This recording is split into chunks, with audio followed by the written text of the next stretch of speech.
नमस्कार, बहुत बहुत स्वागत आपका उल्टा चश्मा यूसी पर। मैं आपके साथ चंद्रकांत शुक्ला और हमारे साथ देश के तमाम राजनीतिक मुद्दों पर, तमाम जिन राज्यों में चुनाव है, देश के जो मुद्दे हैं, विदेश की धरती पर क्या कुछ चल रहा है, इन तमाम अलग अलग मुद्दों पर बातचीत करने के लिए अक्सर आप हमारे साथ देश के मशहूर राजनीतिक विश्लेषक, वरिष्ठ पत्रकार अशोक वानखड़े सर को देखते हैं और एक बार फिर वो हमारे साथ मौजूद है। सर का बहुत स्वागत है। नमस्कार सर। सर, तमाम मुद्दे हैं बातचीत करने के लिए, उन पर बात करेंगे, लेकिन ताजा तरीन बिल्कुल एक मसला है, चल रहा है, पिछले 2 दिनों से चर्चाओं में बहुत ज्यादा है, महाराष्ट्र को लेकर। महाराष्ट्र में चुनाव की तारीखों का ऐलान नहीं हुआ है। इस बीच अमित शाह भी मुंबई पहुंचते हैं, गणपति बप्पा के दरबार में जाते हैं, शिंदे के घर जाते हैं, देवेंद्र फडणवीस के घर जाते हैं, और एक सर्वे आता है। वो सर्वे ये बताता है कि महाराष्ट्र में महाविकास आघाड़ी 154 सीटों के आसपास जा सकता है, यानी सर क्लियर बहुमत मिलता हुआ नजर आ रहा है। सबसे पहले तो मैं समझना चाहूंगा उस सर्वे को लेकर, और दूसरा अमित शाह के दौरे को लेकर, उसके पहले और उसके बाद की अंदर की कहानियां क्या है सर? देखिए, अमित शाह कुछ दिन मुंबई में भी रहे हैं। अमित जी। शाह का ससुराल कोल्हापुर में है। तो अच्छा। अमित शाह को गणपति को मानते हैं बाकायदा। तो करीब करीब हर साल गणपति में जाते हैं, और जी। इस बार लालबाग का राजा के लिए गए, जिसके लिए लोग कहते हैं कि वो मन्नत मांगते हैं। अच्छा। लेकिन प्रॉब्लम है कि विघ्नहर्ता, आपके विघ्न हरता है। यदि आप पे विघ्न है चंद्रकांत जी, तो गणपति के दर्शन से वो विघ्न चले जाते हैं। लेकिन आप स्वयं विघ्न हो, तो फिर गणपति भी क्या करेंगे? सवाल ये है। अब महाराष्ट्र के लिए तो वर्तमान में महाराष्ट्र बीजेपी के लिए वाकई अमित शाह जी विघ्न जैसे हैं, क्योंकि महाराष्ट्र की जनता ने भारतीय जनता पार्टी को शून्य से लेके, मतलब जमीन से लेके आसमान पे उठाया था। ये पार्टी है जो अपने बलबूते पे 122 सीटें लाई थी। ये पार्टी यदि महाविकास आघाड़ी की सरकार 5 साल टिक जाती, तो मेरा दावा है आपसे, जितना मैं महाराष्ट्र को समझता हूँ, ये पार्टी 180 सीट अपने बलबूते पे लाकर आने वाले 10-20 साल महाराष्ट्र में राज करती। लेकिन ये सरकार गिरा के जो तोड़फोड़ करने का काम किया, और खासकर 2 बड़े उद्योग जो उठा के ले गए गुजरात, उससे महाराष्ट्र की जनता बीजेपी को एक विलन की दृष्टि से देखते हैं। मैं सर्वे पे भी आऊंगा आपको। तो जी जी वो जी। अभी गए बाकायदा वहां पे, क्योंकि वहां अभी महाविकास आघाड़ी एक तरफ है जो इंडिया गठबंधन है, महायुति आघाड़ी एक तरफ है जो एनडीए गठबंधन है। लड़ाई तो इंडिया और एनडीए के बीच में होनी चाहिए, लेकिन अभी घमासान चल रहा है एनडीए के अंदर भी। अच्छा। एक नाथ शिंदे के लोग जो है वो 24 घंटे दादा को गाली देते हैं, अपने अजित दादा पवार को। अजित दादा पवार के लोग उनको गाली देते हैं। एक नाथ शिंदे का खास आदमी मनोज जरांगे पाटिल, वो फडणवीस को गाली देता है। वो कभी एक शब्द भी एक नाथ शिंदे और शरद पवार के खिलाफ नहीं बोलता। ना शरद पवार एक नाथ शिंदे के खिलाफ बोलते, ना एक नाथ शिंदे शरद पवार के खिलाफ बोलता है। ये अजीब गरीब एक अंदरूनी अंदर, जैसा चंद्रकांता सीरियल के एक एक परत खुल रही हो, षड्यंत्रों में षड्यंत्र, षड्यंत्रों में षड्यंत्र। अब ऐसे षड्यंत्रों के बीच में सब एका करे भाई, आपस में ना लड़े, सब एक हो, ये संदेश देने के लिए वहां गए थे। लेकिन वहां अजित पवार पहुंचे नहीं उन कार्यक्रमों में। फिर अजित पवार ने एयरपोर्ट पे उनको मिला। अजित पवार ने उनको कहा कि मैंने गणपति की बधाई दी, और कहा कि भाई जरा हम अपने चुनाव लड़ना चाहते हैं, और टिकट बंटवारे में कोई प्रॉब्लम, अभी टिकट बंटवारे का कोई हिस्सा नहीं। ये दोनों दल 80-80 सीटें मांगते हैं, अजित पवार और एकनाथ शिंदे। बीजेपी खुद 160-170 पे लड़ना चाहती है। सारा मसला ये है कि अब 288 का आंकड़ा तय नहीं हो पा रहा है, कैसा किसमें बटेगा, इसमें टाइम है। लेकिन इसी बीच एक सर्वे आता है।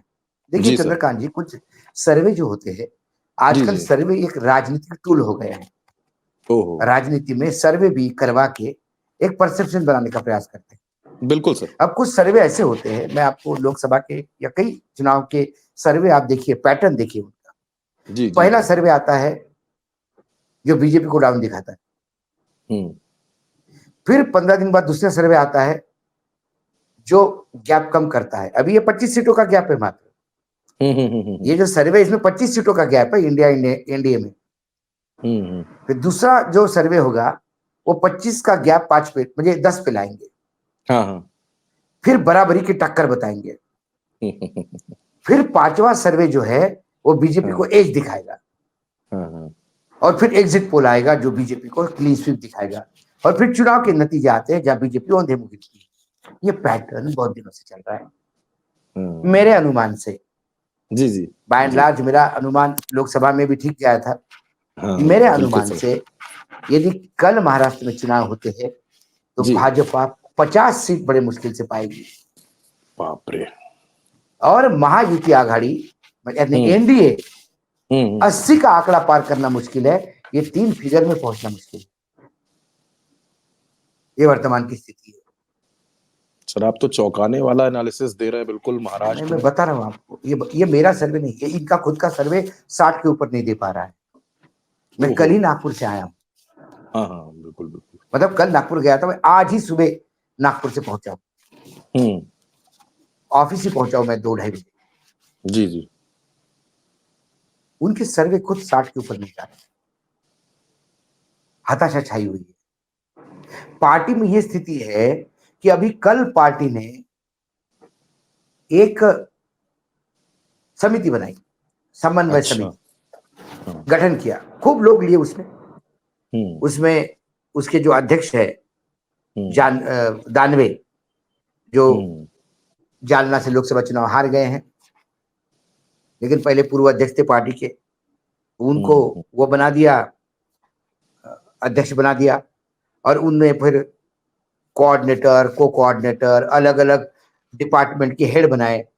उसमें एक हेड उनका ये था कि ये जो क्या कहते हैं उसको, चुनाव आयोग समिति बनाई थी उन्होंने। चुनाव आयोग के मसले को देखने के लिए, चुनाव आयोग में कोई कंप्लेंट करनी हो, पुनः चुनाव के दौरान विपक्षी कोई कंप्लेंट करनी हो तो एक चाहिए, तो इसलिए उन्होंने वो बना दिया। लेकिन हुआ ये उसमें कि किरीट सोमैया को उसका अध्यक्ष बनाया। अच्छा।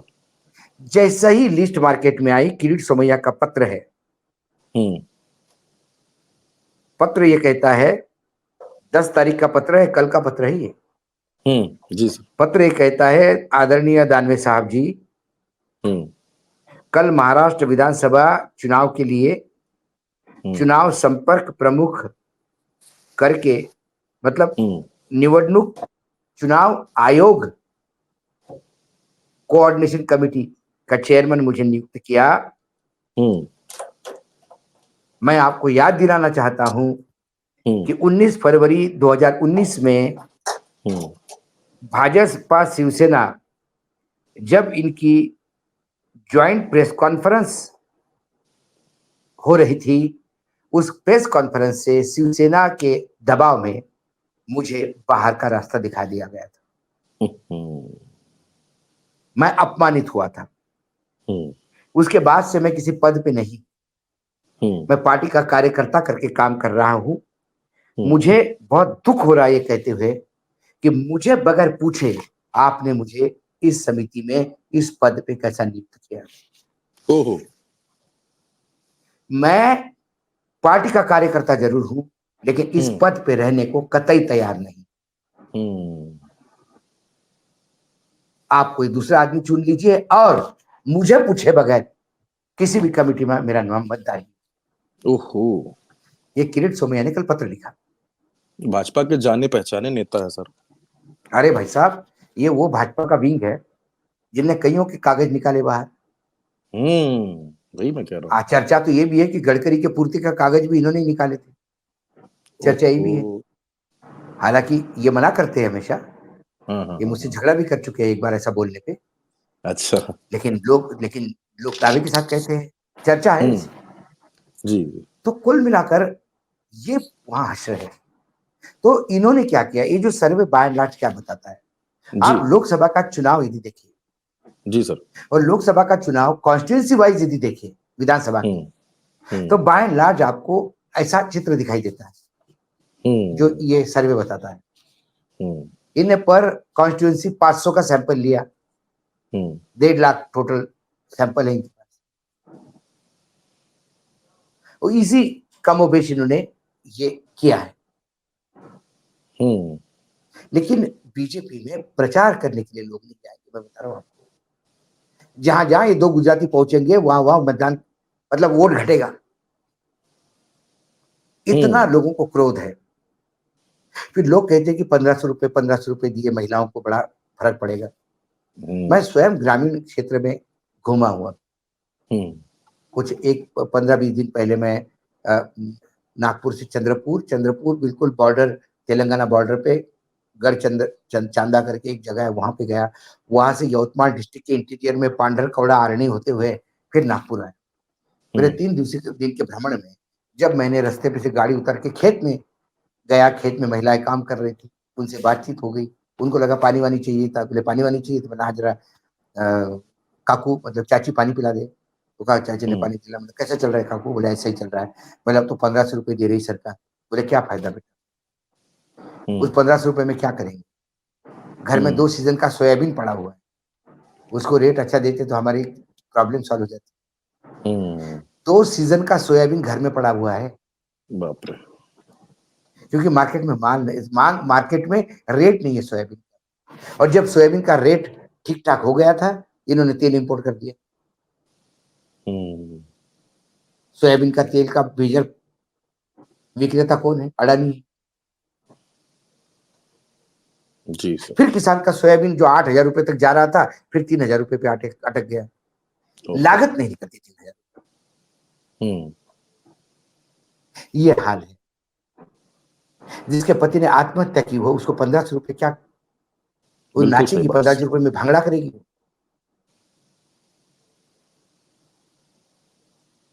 तो कुल मिलाकर स्थिति बहुत ही गंभीर है। ये महाराष्ट्र बिल्कुल ग्राउंड बीजेपी रिपोर्ट आपने बताई। हाँ, मतलब ये हकीकत है, जो महाराष्ट्र के लोगों के अंदर का जो गुस्सा है, जो दिल्ली दरबार के खिलाफ है, उसका नुकसान महाराष्ट्र में भी भारतीय जनता पार्टी और महायुति को उठाना पड़ेगा।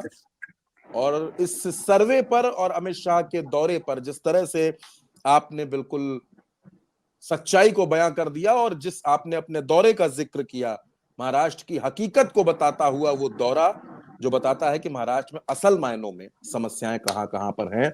और ये सर्वे भी, हालांकि सर ने बिल्कुल स्पष्ट कह दिया है कि इस तरह के सर्वे अभी आएंगे। ये एक नैरेटिव गढ़ने की भी कोशिश होती है, जिसको किया जा रहा है। सर ने बड़ी बारीकी से हमें समझाया। बहुत शुक्रिया सर आपका, आज हमें अपना वक्त देने के लिए, और इस मुद्दे पर बड़ी बारीकी से ग्राउंड रिपोर्ट भी आपने हमारे सामने रखी, जो जानना बेहद जरूरी होता है पत्रकारों के लिए। और आप ग्राउंड पर गए, आपने बताया। बहुत शुक्रिया, बहुत धन्यवाद सर अपना वक्त हमें देने के लिए। सर नमस्कार सर।